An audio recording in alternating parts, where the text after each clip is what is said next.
नमस्कार दोस्तों, मैं हूं आपका दोस्त सुशील और आप सबका मेरे बिजनेस हंट यूट्यूब चैनल में बहुत बहुत और बहुत स्वागत है। दोस्तों, इस बार का जो खबर है वो भारतीय रुपए के बारे में, इंडियन रुपीस के बारे में। इससे पहले मैं आपको खबर बताऊं, आप एक आर्टिकल मेरे वीडियो पे जो चल रहा है वो आप पढ़िए।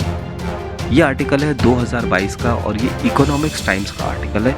इसमें साफ साफ लिखा हुआ है कि Indian rupees is worst performing Asian currency.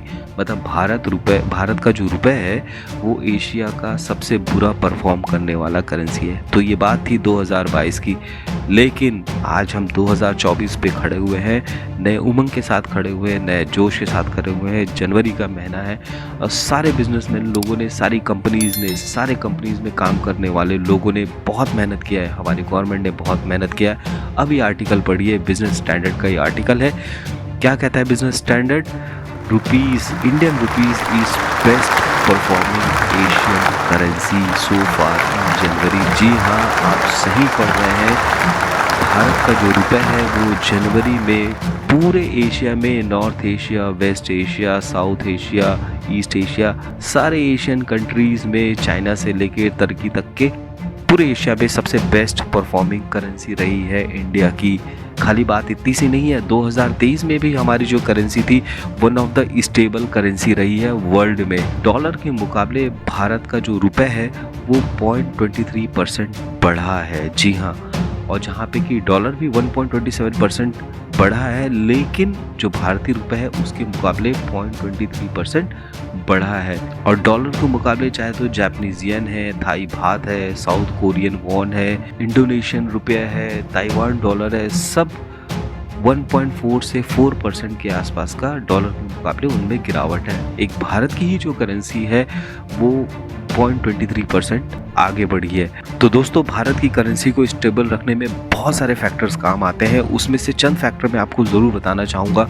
एक फैक्टर तो ये है कि भारत को पूरा विश्व आज की डेट में एक मैन्युफैक्चरिंग हब की तरह देखने वाला है, एक लॉजिस्टिक का जो हब है उस रूप में देखने वाला है, और एक भारत को ब्राइट स्पॉट के बारे में देख रहा है। तो इसलिए हमारे देश में बहुत अच्छे फॉरेन डायरेक्ट इन्वेस्टमेंट आ रहे हैं, फॉरेन इन्वेस्टमेंट आ रहे हैं। इन्वेस्टर्स लोगों ने बहुत पैसा यहाँ पे लगाया है, वो एक कारण है। दूसरा कारण है कि हमारे गवर्नमेंट की जो पॉलिसीज़ हैं, जैसे कि ईज़ ऑफ बिजनेस के लिए बहुत सारे स्टेप्स उठाए जा रहे हैं, वो एक बहुत बड़ा कारण है कि भारत को एक ब्राइट स्पॉट के रूप में देखा जा रहा है। फिर एक कारण आता है कि भारत ने अपने सोने के रिजर्व को, जी हाँ, गोल्ड के रिजर्व को बहुत बढ़ाया है। गोल्ड रिजर्व बढ़ने के कारण हमारी करेंसी को एक स्टेबिलिटी मिलती है।